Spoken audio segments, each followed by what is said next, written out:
know what to expect Friday night from this team? No, I thought Saturday was good. I thought we played together. I thought we played really hard. Our execution was probably what you would expect. 6 new players that have all received new information and new habits in a really positive way. Been very encouraged with who they are, their character, their willingness to work. They're all thus far great teammates. Our staff has done a fabulous job of finding humans that fit how we operate on a daily basis. And I think that they've also done a really good job identifying where we were deficient last year and adding that to our group. And I think our returning players realize that as well, which is always a good sign. You've played 2 pretty good teams in that secret scrimmage the last 2 years, and I'm guessing that's by design because you want to see what you have. Yeah, I think I'm going to tell Johnny tomorrow that this will be our last time playing Kingsville. Obviously, I've offended the other 9 satellite schools by only playing them. But also, we've done it 4 years, and that's probably enough. And you guys know that you have 2 opportunities. You can use them how you want. They can both be scrimmages. They can both be exhibitions. You can split them. And then now there's a different category. You can play a charity game with some processes involved in that. And so I think that we've probably went about it the right way. It started in year 1. We wanted to at least coach our guys in an exhibition so they knew what a game was like. Year 2 was COVID. Last year we stayed with what it was. And only thing that I've learned on this year is we probably scrimmaged too late because we've only had 3 days of work since the scrimmage going into the exhibition. I would like there to be more absorption of the lessons from the scrimmage. And then on the backside of it, you have to take Tuesday, November the 8th off because it's election day. So we decided to play game number 1 on Monday. So now we're going to play the exhibition on Friday, work on Sunday, play on Monday, take off on Tuesday. It's a little too choppy. And you can't control all of that with some of those pieces in place. But next year I'm going to try to study it a little bit beforehand and see if we can get it maybe a little better. Buzz, how much bigger is this team going to play this year with the height that you had coming? Yeah, we are a little taller. I think we're more wide than we are more tall. But those wide guys have an ability to play really physical. Saturday, we're calling it the big lineup and the lean lineup so we don't offend anybody. We had surprising success in both. You want to have the ability to do both, and then you want to have the ability to mix and match. And we don't have enough data or evidence to know exactly which one is which, but it's one of the things that we have charted through 24 practices and 1 scrimmage. When we're playing, quote, big, how are we doing? When we're playing lean, how are we doing? And when we mix and match, how are we doing? And the one thing that I've learned on that, it's still a small sample size, but I don't necessarily want to know just how we're doing in those groupings. I kind of want to know what is the opponent doing to us in those groupings. And so we only have 1 game. And so it doesn't really say much because if you were looking at it from a percentage standpoint, are we going to play big a third of the game and lean a third of the game and mix and match a third of the game, like I don't know yet. And we've also tinkered this week, Tuesday, and we will a little bit today, playing really small and moving one of those big guards to the 4 like we've done in the past. Because in some ways, that's a hard thing to guard as well. So we're behind in that, but we're bigger and we will be able to play bigger.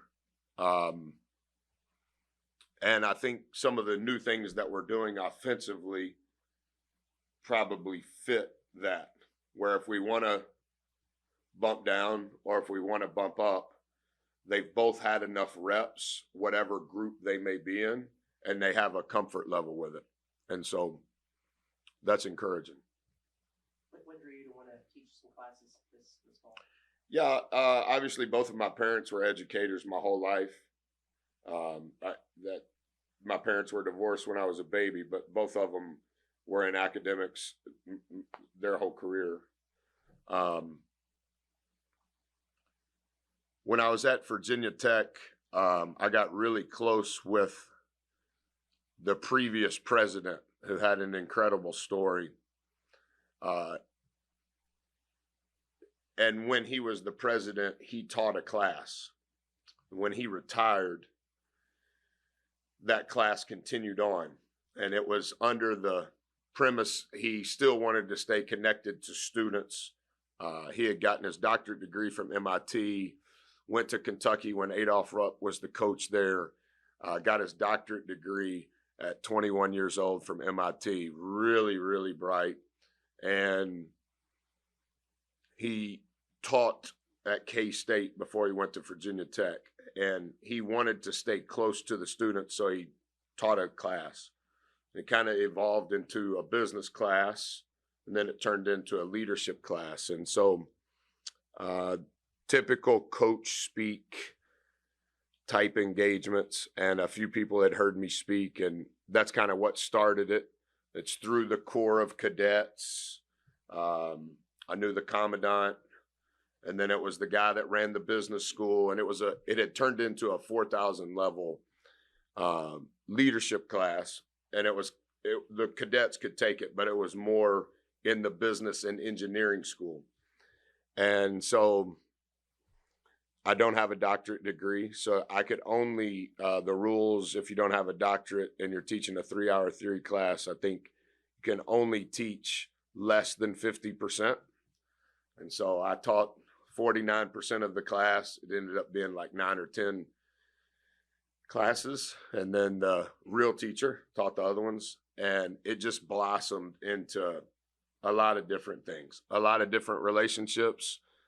It was great reps for me to live in a different world. And so when the guys that run the Leadership Institute here that you met, when they came, and I think they had found out about what I just mentioned, and they knew the commandant at Virginia Tech, whose son lives here in College Station. And that's kind of how it all started. And yeah, I'm always searching for what I'm going to do next. And so selfishly, I wanted to see, and I hadn't done it here. I did it 3.5 years at Virginia Tech, and it just kept growing and growing and growing. And that was a lot of relationships and a lot of fun. I got to sit in on a lot of the academia meetings and stuff because I was adjunct professor. So yeah, I was happy and thankful that they asked. Learn some new stuff that you can bring to the locker room here. Yeah, it's interesting, like so much, this, Travis, because you've been around me enough, but like so much of what I say to our guys in that regard, it's not really specific to ball. I can spin it and make it, but basketball is just a vehicle that we're using, or that I'm using. So if I want to make it about basketball, I can, but as much as I can, I hope that I'm trying to help their life. And so to go into a different world than the one that I live in and try to figure out how can I spin it in a way that it applies to them, but the actual message and what I'm trying to teach, it's really the same. But it's good for me to be out of my comfort zone and be around people that don't really care about ball and may or may not even know who I am. You know, it's easy to talk to our guys. I know them. I love them. I know their families. I know their people. So that's a little different deal. So those are good reps for me for sure. Coaches, recruiting players out of the transfer portal become even more competitive than recruiting the high school recruits? Sure. Yeah, it's not even close. Yeah. I have a lot of thoughts on all of that. I study all of it. In some regards, the recruiting rules are very archaic. The calendar of NCAA recruiting, it really doesn't apply anymore because of there's a new category of potential recruits, and obviously that's through the transfer portal. Well, like in our situation last year, March the 31st was our last game. And so 2 days later, the Final Four was happening. Well, during our postseason run, I could look it up.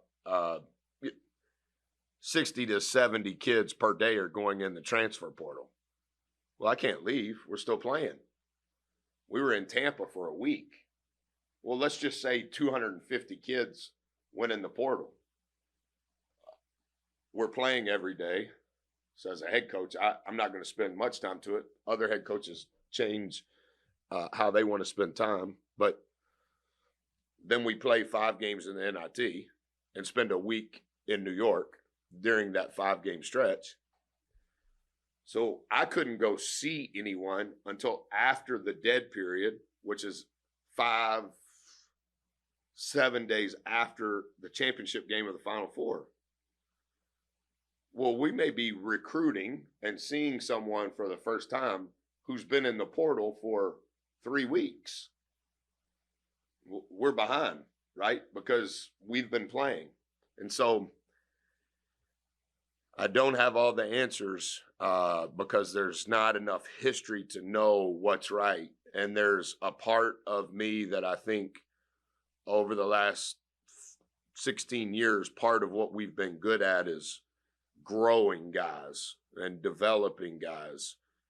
That's not going to necessarily apply in the portal.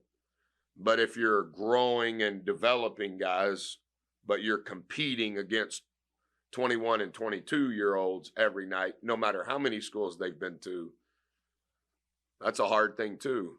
And I've coached and recruited more junior college players than any Power 5 head coach in the country in my career as a head coach. I went to junior college. I'm proud of that. I'm the only Power 5 coach that went to junior college. So that means a lot to me. And so every year there's been at least one junior college player on our roster, wherever we've been. Quentin Jackson, nobody asked about Quentin Jackson when he got here. But if you look at the last semester he was in college for us, you could argue he was one of the better players in the country, was second team all league. But that was a process. That was a growth. That was a development. So it's for sure changed how you spend your days in recruiting. It's for sure changed how you spend your time in recruiting. It's for sure changed who you're on the phone with in recruiting. If I'm talking to you and you have relationships with multiple prospects, well, I probably need to develop a relationship with you that is ongoing instead of me making my first call to you when one of your prospects goes in the portal. Well, when I go recruiting, maybe I should meet you somewhere. Hey, how you doing? You want to go to this game?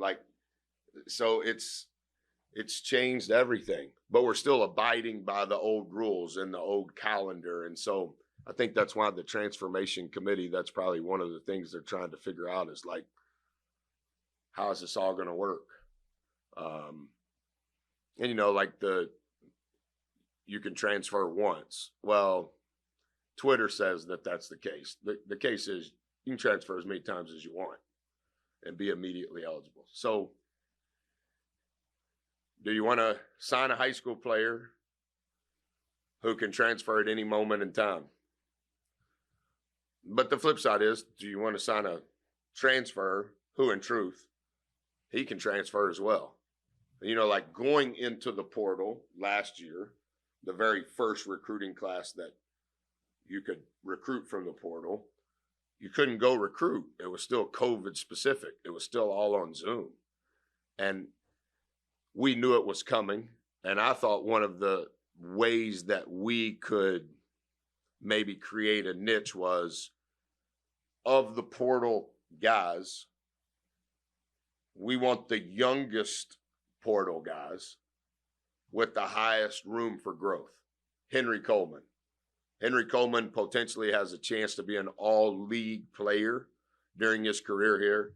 Has a chance, to be an all-league academic guy here. Probably couldn't find a better representation of what you want in a student athlete on or off the floor. Yeah, and so he came here and he's got 3 years of eligibility.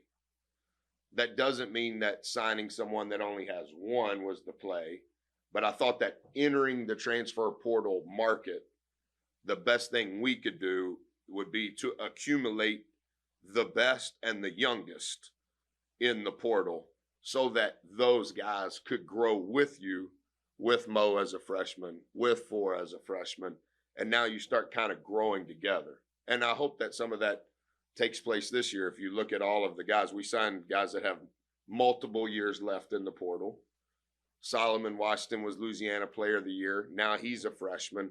So you hope that there's some trajectory with some level of staggeredness on an opportunity for each of those guys to have a role. What are some of the things that would constitute a successful life?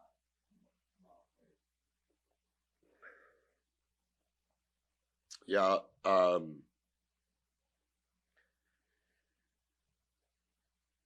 We need to contest threes at a higher rate than we've done thus far in practice. A good team will contest 70% of threes. We were poor at that last Saturday. I would say that would be one. That's one thing that we've emphasized.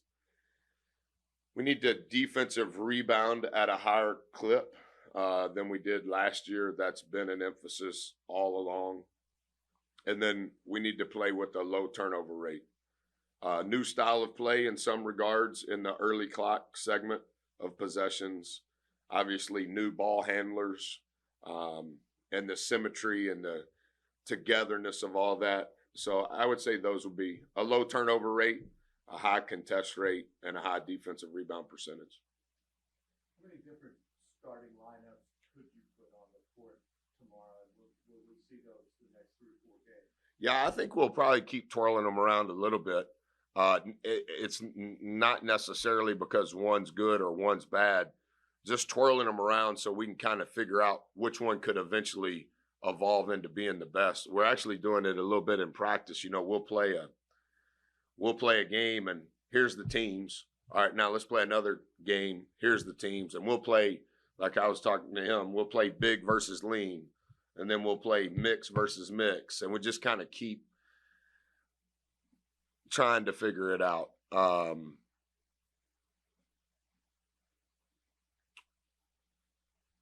Hopefully by the time we get to Myrtle Beach, we have a little bit more conviction than we do now. I like a lot of them, to be honest with you. And I hope that depth is one of our strengths. And then that way, if they're not doing good, we can just sub somebody else in. And hopefully there's not a drop-off. And potentially, like some coaches do, and I've for sure done it in the past, maybe leave one of them good guys over there to start, so when he comes in, you're even better. And a lot of that, I think, last year was a positive with Q.